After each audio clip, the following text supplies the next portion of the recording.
Good evening, everybody. It's good to see you tonight. We appreciate you being here. Look forward to this time of Bible study. We started a new study last week, and we continue it. We're studying about some very familiar Old Testament characters. As we mentioned last week, this is a little different, a little less intense study of things. We'll be talking about episodes that we have studied before and remember very well about famous Bible characters. But it's always enjoyable, I think, to do character studies. And so we're going to be doing that for the next several weeks. Our subject of study tonight is an extremely well-known Old Testament character, and that being Abraham. If you're looking at your study guide, we're on lesson 2 of Abraham. And the real information concerning what took place with Abraham begins in chapter 12. So let's look at Genesis chapter 12. I think it's kind of important to remember Genesis chapter 12, the first few verses of Genesis chapter 12. This is what we call the call of Abraham. And of course, it includes the promises that God made to Abraham. Genesis chapter 12, beginning verse 1. Now the Lord had said unto Abram, Get thee out of thy country, and from thy kindred, and from thy father's house, unto a land that I will show thee. And I will make of thee a great nation, and I will bless thee, and make thy name great, and thou shalt be a blessing. And I will bless them that bless thee, and curse him that curseth thee.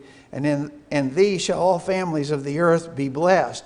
So Abraham departed, as the Lord had spoken to him. And Lot went with him, and Abraham was 75 years old when he departed from Haran. All right, so this is, I think, the first indication of the faith of Abraham. He was told to do something, and he did it. He believed God, and he proceeded to do as God had instructed him. He was submissively obedient to the instructions of God. And we stress this a lot, and I don't know why people have trouble understanding this point. It seems very clear in the Scriptures that faith and obedience, faith and works of obedience go hand in hand. In fact, they are inseparable. And the kind of faith that pleases God has always been the faith that says, yes, I'll do what you tell me to do. And of course, that's what Abraham did here. He was 75 years old when this instruction came to him. Now, in the last verses of the previous chapter, they had already left from their native homeland in Ur of Chaldees and had traveled north. If you picture this geographically, sort of the Fertile Crescent area, I don't know if that means anything to you or not, but they had traveled north and were in a place that they had come to call Haran. So Terah, Abram's father, had died there. But it was from Haran in chapter 12 where he gets this call to go toward the land of Canaan. So again, just the real takeaway here from Abraham is faith and obedience. Faith and obedience. Of course, he is mentioned in Hebrews chapter 11 as one of those great heroes of faith. And all of those heroes of faith in Hebrews 11 talk about faith and what they did in their faith. And we'll look at that in a minute. So this is. Would you agree with me that this account is fairly understated? I mean, it just gives the basics and says Abraham did it. But can you imagine uprooting from all that you knew and everything that was comfortable and convenient to you, and just uproot from all of that and go off to a place that you've never seen before, don't know anything about? Just simply go to a land, at the end of verse 1, go to a land that I will show thee. That's really a big assignment if you stop to think about it. I mean, how many of us would be willing to do it? It's a big task when we undertake to move just across town. It's a big thing. But to move with all that you have and uproot your family and all your resources and just take off to go to a place that you don't know anything about, never have seen before, that, of course, is significant. But we remember the promise here as it's broken down. Verse 2, I will make of thee a great nation. Thy name I will make great. Thou shalt be a blessing. but especially, so here, it's not, it'll be stated over and over again, but here it's not as explicitly stated that the land he's sending him to will be his promised possession. But we remember that there was a threefold promise to Abraham: a land, and it's implied here, but it's not so directly stated. A land, a great nation. I will make out of thee a great nation. So your descendants will possess a land. They will become a great nation of people. And then, of course, the most important part of the promise is in verse 3. In thee shall all families of the earth be blessed, which, of course, is a promise of the Messiah. And so Abraham here received specific and important promises from God. What we would ask of the people who think all you need to do is just have faith, we would ask of the people, if Abram had not gone, in other words, if he believed God but didn't do what God said to do, if Abraham believed but did not do anything, would the promises have come true? And I really think that everyone would agree, no, Abraham had to go. He had to do what he was told. Why doesn't that principle still apply today? And why does it always apply? If you believe God and you want what God offers, if you believe God and believe his promises, then you have to do what he tells you to do. God has not asked us to leave our homeland, but he has given us things that he wants us to do. And faith and obedience are just irreversibly coupled there. You just can't do one without the other. Any thoughts or comments here, Bonnie? I think it's really remarkable about his faith also, that God says, go to a land that I'm going to show you. Yeah. Abraham didn't know where he was going. He didn't know how long it was going to take to get there. All he knew was God said, go that way. Yeah. And we went on our trip last weekend. We knew where we was going. We had maps on our phones and all that business, directions on how to get there. And we knew when we got there. Abraham didn't know any of this. It was just God said go, so he was going. There wasn't any question in his mind about it. It's just, okay, he said, I've got faith. This is going to work out. And off he went. Exactly right. Exactly right. And he was not what we would call a spring chicken. Verse 4 says he was 75 years old when this instruction was given to him. So, again, faith and works that we see in Abraham.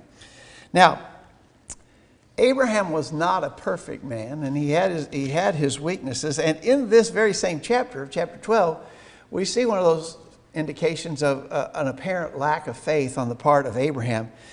Skip down to about verse 10. So he gets to the land of Canaan, and the verses in between there describe his travels and getting into the land of Canaan, the plain of Morah, where the Canaanite was in the land, verse 6.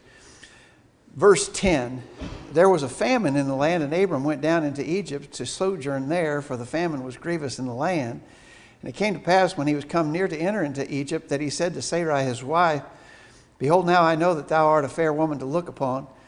Therefore it shall come to pass, when the Egyptians shall see thee, that they shall say, This is his wife, and they will kill me, but they will save thee alive. Say, I pray thee, thou art my sister, that it may be well with me for thy sake, and my soul shall live because of thee. And it came to pass that when Abram was come to Egypt, the Egyptians beheld the woman, that she was very fair. The princes also of Pharaoh saw her and commended her before Pharaoh, and the woman was taken into Pharaoh's house. And he entreated Abram well for her sake, and he had sheep and oxen and he asses and men servants and maid servants and she asses and camels. And the Lord plagued Pharaoh and his house with great plagues because of Sarai, Abram's wife. And Pharaoh called Abram and said, What is this thou hast done unto me? Why didst thou not tell me that she was thy wife? Why sayest thou, She is my sister? So I might have taken her to me to wife. Now therefore, behold thy wife, take her and go thy way. And Pharaoh commanded his men concerning him, and they sent him away and his wife and all that he had. So I think most of you will remember this is not the last time that this happens. It's the first time that it happened, but it won't be the last time. So what would you say here? What is evident in Abram at this juncture? He was fearful for his life, and he'd forgotten God's promise. Okay. So he was fearful. He was not holding on to God's promises. And I think you could categorize this as lack of faith, right? So if you think about it, if Abram had faith that he was going to have many descendants, that a great nation would descend from him, that even in his seed would all nations of the earth be blessed. He didn't have any seed yet. Well, if that promise of God is going to come true, Abraham's not going to die in Egypt, right? If he had faith, he wouldn't have been fearful. If he had faith, he wouldn't have feared for his life. And well, I think our question in our study guide even refers to a half-truth. How so would this be a half-truth? Anybody remember the details of that? Sarah was Terah's daughter, so but from a different mother. So Okay. So James is right. If you go over to chapter 20, real quick, and we'll get to chapter 20 in our study in a minute, but if you skip over to chapter 20, Abraham did this exact same thing to a king called Abimelech. We'll talk about that a little later here, but in chapter 20, he says to Abimelech, verse 11, because I thought surely the fear of God is not in this place, and they will slay me for my wife's sake. And yet indeed she is my sister. She is the daughter of my father, but not the daughter of my mother, and she became my wife. And so in that episode and in this previous one in Egypt, some people would refer to this as a half-truth. It is halfway true. She is my sister, but she's not my wife. I think this is a really good case study in half-truths. You know, this was what was said here, even though there were some technical aspects to whether it's true or not. What was said here was intended to deceive and mislead. And so it had the full impact of a lie. Whether it was fully a lie or a half-truth or whatever you want to call it, it was clearly intended to deceive. And so we see a moral weakness in Abraham here. So Abraham, a great man, tremendous, great hero of the faith, but not a perfect man. And we see here that he manifests a lack of faith.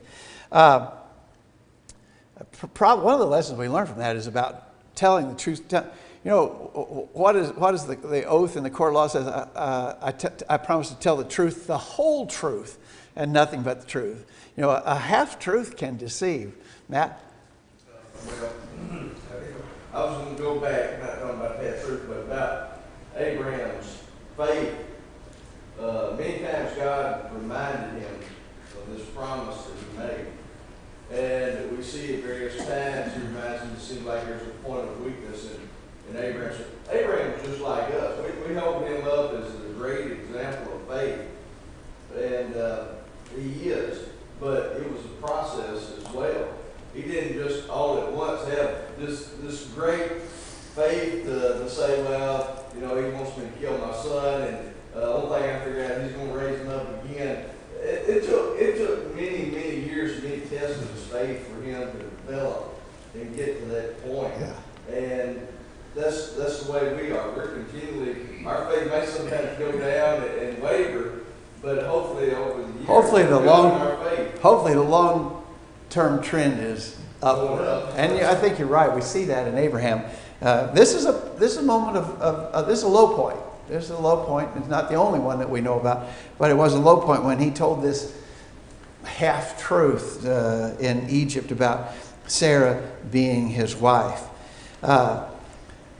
In the study questions, it asks what kind of circumstances might tempt us to tell something less than the truth. Well, in this case, Abraham felt danger, and he felt that it would benefit him personally, that he would get a personal gain or benefit from this half-truth. And those are exactly the circumstances that tempt us to lie. You know, if I feel like it could keep me out of trouble or keep me out of danger, or maybe even if I could get a little bit of an advantage, I might be willing to tell a lie or a half-truth. That's the temptation, right? And that's exactly what tempted Abraham. Times haven't changed that much, because in those same circumstances would be when we're tempted to tell a lie. You know, if there's nothing, if there's no danger and if there's nothing to be gained, there's really no reason to lie. There has to be some motivation for lying. You know, if someone came in today, you know, and reported on the weather, it's a pleasant evening outside. The few rain clouds that were around have gone on by, and it's just a nice, pleasant evening. Would there be any reason to lie about that? No, you could take that for face value. Even if you hadn't looked out the window, even if you hadn't experienced the weather yourself, you could believe there's no reason to lie about the weather. Wouldn't be any motivation to do so. But if on the other hand, you know, you've got a used car for sale, and you know it's got some mechanical problems, but you report it as being all good, you'd be tempted to lie about the used car because you might get something, you might make a gain in the process, and that's when we're tempted, right? And that's what happened to Abraham here. So you know, Abraham lived over 3,500 years ago, more than 3,500 years ago, maybe closer to 4,000 years ago, and yet human nature hasn't changed much, and I think it's seen clearly here in the case of Abraham. All right, let's jump ahead to question 5 in your study guide. The episode that happened in chapter 13 between Lot and Abraham. You remember this part of the story too, right? Let's start reading. It's verse 2, chapter 13, verse 2. Abram was very rich in cattle and silver and in gold. Verse 5, Lot also, which went with Abram, had flocks and herds and tents, and the land was not able to bear them, that they might dwell together, for their substance was great. So they could not dwell together, and there was a strife between the herdmen of Abraham's cattle and the herdmen of Lot's cattle, and the Canaanite and the Perizzite dwelled in the land. And Abram said to Lot, Let there be no strife, I pray thee, between me and thee, and between my herdsmen and thy herdsmen, for we be brethren. Is not the whole land before thee? Separate thyself, I pray thee, from me. If thou wilt take the left hand, then I will go to the right, or if thou depart to the right hand, then I will go to the left.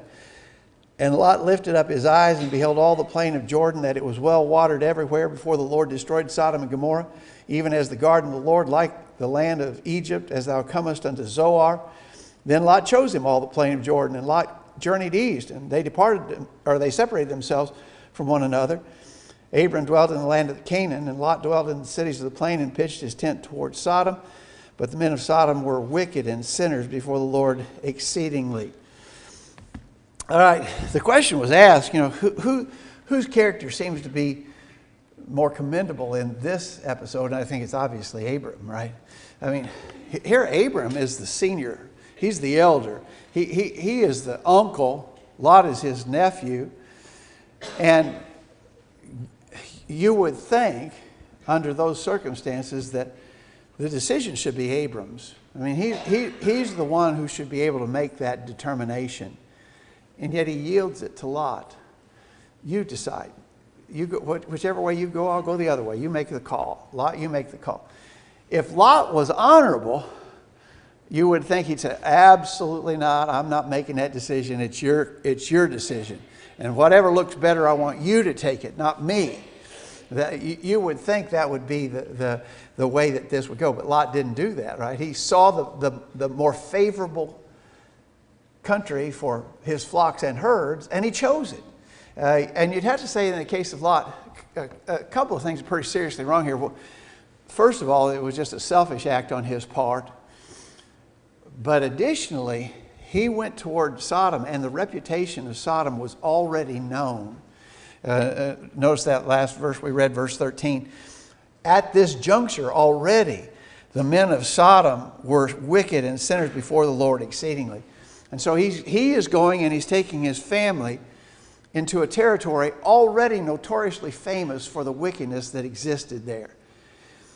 You have to, I'm telling you, Lot looks really bad in this episode because he looks selfish and materialistic and lacking spiritual good sense.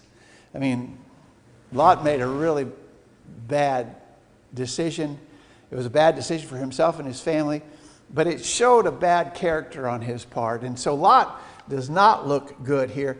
Abraham does, the selflessness of Abraham. And of course, you've probably heard this hundreds of times in various sermons there, where he says in verse 8, "Let there be no strife, I pray thee, between me and thee, between my herdsmen and thy herdsmen, for we be brethren." That's a great expression, right? And that should be a kind of attitude that we have in our relationships with one another. Let there be no strife between us. We be brethren. Brethren, there shouldn't be strife between brethren. And Abram had that great attitude, and he's very commendable for it. Lot, on the other hand, did not share those same kind of noble characteristics. I think what Abraham here does sets an example. We should be willing to yield our own self-interest in order to accomplish peaceful relationships. Now, there's some things we can't submit, some things we cannot forego. And we understand that. We understand, for instance, Paul said in Galatians chapter 2, when there were some false teachers in Jerusalem, he said, "We gave way by submission, no, not for an hour, that the truth of the gospel might prevail." And so if it was a matter of truth and righteousness, we're not going to compromise or surrender that at all. But in the matter of just personal dealings, even when it might be that I maybe... When in his prayer, not my will but yours, Jesus was willing to submit what would have been truly in his best interest as far as the suffering he was going to go through to God's will in order to accomplish our salvation. Paul talked later on about being willing to be defrauded. Somebody thinks be willing to give in, and even to the point of being defrauded rather than taking a brother to law or whatnot. And Peter talked about we ought to all be willing to submit to each other. So I think we can learn about that from Abraham. There's a fine example of it. Abraham would have been better off financially maybe to have had those well-watered plains towards Sodom. But he was willing to let Lot just take whatever you want and I'll deal with the rest. And so we ought to be willing to have that same attitude. Yeah, I think that's exactly right. So, there's just a quick follow-up question to this in chapter 14. So, if Abraham was the kind of person that, sadly, we are sometimes, he could have been upset and bitter about this exchange with Lot, but he wasn't. Because you remember in chapter 14, there was a war between various kings. Back in that time, they were city-states, and so there'd be this city and the regions around it, and they'd have their own king. And so it wasn't big nations with kings, it was cities with their own kings. So there was a battle between two different alliances of kings. And the king of Sodom, the alliance that he was in, they got whipped in this war. And the victors spoiled the cities and took captives. And so the king of Sodom was among those kings who lost, and Sodom was sacked. And Lot was among those who was taken as a prisoner. So I'm Abraham or Abram, and I'm thinking, that serves that rascal right. He did me wrong on that business. And I'll tell you, he did me wrong. I allowed it. I put up with it, but I don't like it. And I'm still smarting about that. I am not happy the way he treated me on that deal. And it serves him good enough. It's good. He can just live with what's happened to him now. Let it be. Of course, that's not what Abraham did. In chapter 14, verse 14, it says, "And when Abram heard that his brother was," and that's referring to Lot, was actually his nephew, called a brother here. When Abram heard that his brother was taken captive, he armed his trained servants, born in his own house, 318, and pursued them unto Dan. And he divided himself against them, he and his servants, by night, and smote them and pursued them unto Hobah, which is on the left hand of Damascus. And he brought back all the goods, and also brought back again his brother Lot and his goods, and the women also, and the people. Again,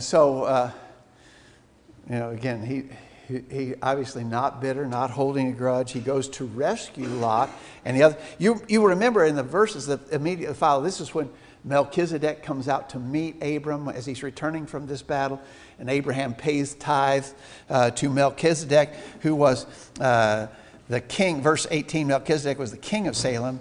and he was the priest of the Most High God.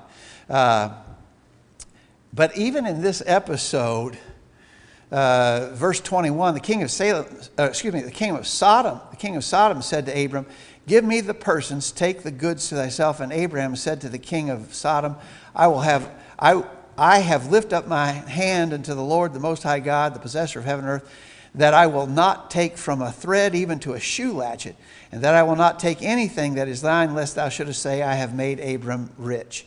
And so, Abraham, another noble characteristic, and it would have been in his power to say, absolutely right, you better believe it. We went after these guys and we whipped them and we got all this spoil back, and sorry, it's ours now. And the king of Sodom was willing to let that be so, but Abraham refused to do that. Again, speaking, I think, to his good character in that matter. Any thoughts or comments? We notice in those verses that just in the time period, we don't know how long it elapsed, but Lot was already living in the city instead of Sodom. Yeah. So even though this is towards Sodom, where there's all those sermons, he had already moved. So he initially pitched his tent toward Sodom, then he was living in Sodom, and then he was sitting in the gate of the city when those visitors came later. So he just kept kind of getting more entwined. Yeah, I think that's a really good point. All right, look at question 8, skipping over to chapter 15. Chapter 15, beginning verse 1. These things the word of the Lord, after these things the word of the Lord came unto Abram in a vision, saying, Fear not, Abram, I am thy shield and thy exceeding great reward. And Abram said, Lord God, what wilt thou give me, seeing I go childless, and the steward of my house is this Eliezer of Damascus? And Abraham said, Behold, to me thou hast given no seed, and lo, one born in my house is my heir. And behold, the word of the Lord came unto him, saying, This shall not be thy heir, but he that shall come forth out of thine own bowels shall be thine heir. And he brought him forth abroad and said, Look now toward the heaven and tell the stars if you're able to number them. And he said unto him, So shall thy seed be. And he believed in the Lord, and he counted unto him for righteousness. And so, now remember, this promise had already been made to Abraham, that his descendants would become a great nation of people. And specifically, in his seed would all nations of the earth be blessed. Abraham has no seed. He has no descendants. He has no children of his own. He says, the situation I'm in actually is that this servant of mine, the head of my servants, this Eliezer, it looks for all the world like he's going to inherit all that I have, because I don't have any sons to pass my inheritance on to. And God says, no. Your heir is going to be one who descends from thine own body. You're going to have a child. You're going to have a natural born child. And Abraham believed about this.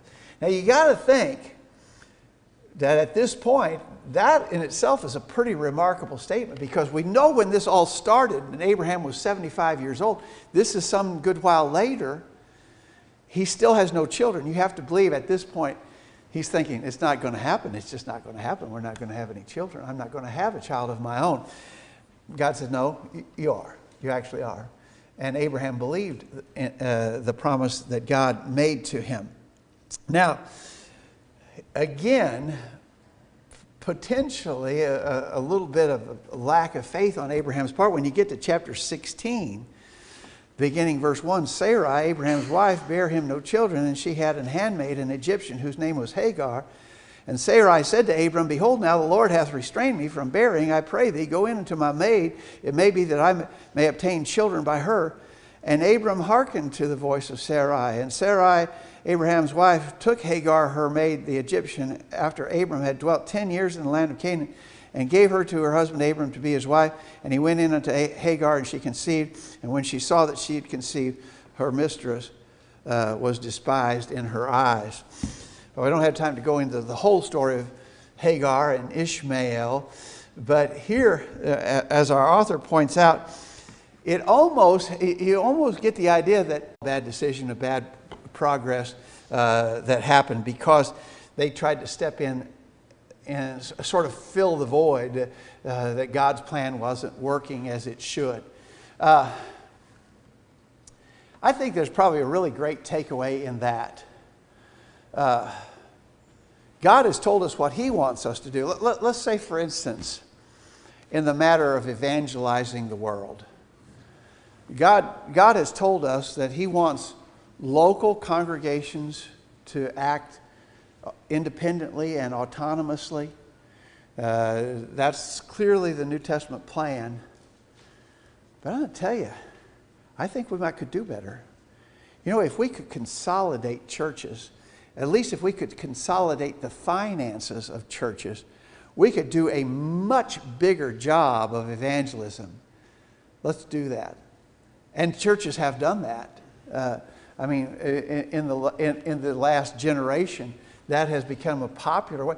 I remember when I was just a kid, and a lot of you young people probably never even heard of the Herald of Truth, but I remember when I was just a young boy, there were some progressive brethren who thought we can improve on God's plan.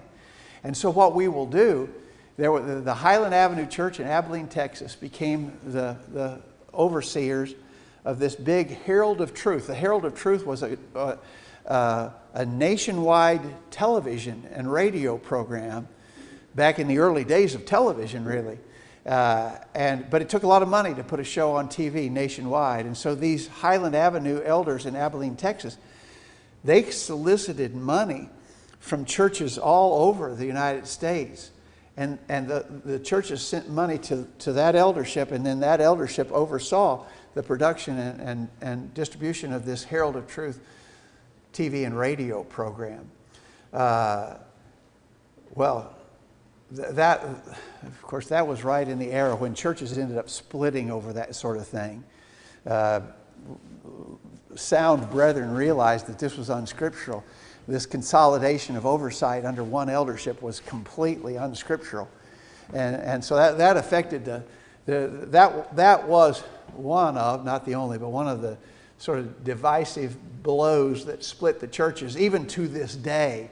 We talk about churches of Christ that are institutional versus non-institutional. The institutional churches are willing to go at things by their imagined improvements on God's plan. Non-institutional churches like us won't participate in those kind of things. That's why. That's a whole. I'll almost get us off track here. But my point of that is, men always make a mistake when they imagine that they can improve on God's plan. Abraham and Sarah thought they could improve on God's plan, and it turned out to be a huge backfire, and it caused all kind of trouble and heartache. It didn't work, and it wasn't right.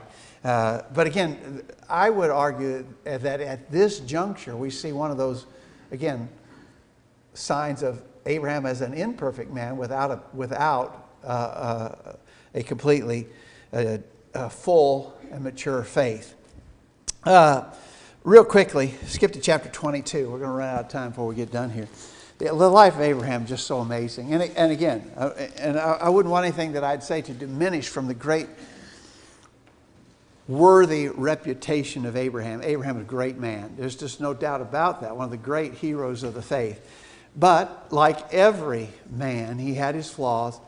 The only one who kept from that, of course, was Jesus Christ himself. But in Genesis chapter 22, here's a sign of great, amazing faith. Here's strong faith in evidence in the case of Abraham. Chapter 22, it came to pass after these things that God did tempt Abraham and said unto him, Abraham, and he said, Behold, here I am.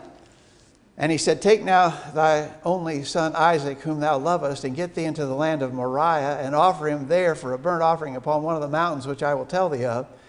And Abraham rose up early in the morning and saddled his ass and took two of his young men with him, and Isaac his son, and clave the wood for the burnt offering, and rose up and went to the place which God had told him. And the third day Abraham lifted up his eyes and saw the place afar off, and so on the account goes. One of the points, and I've heard Monty make this point before, and I think it's a good one.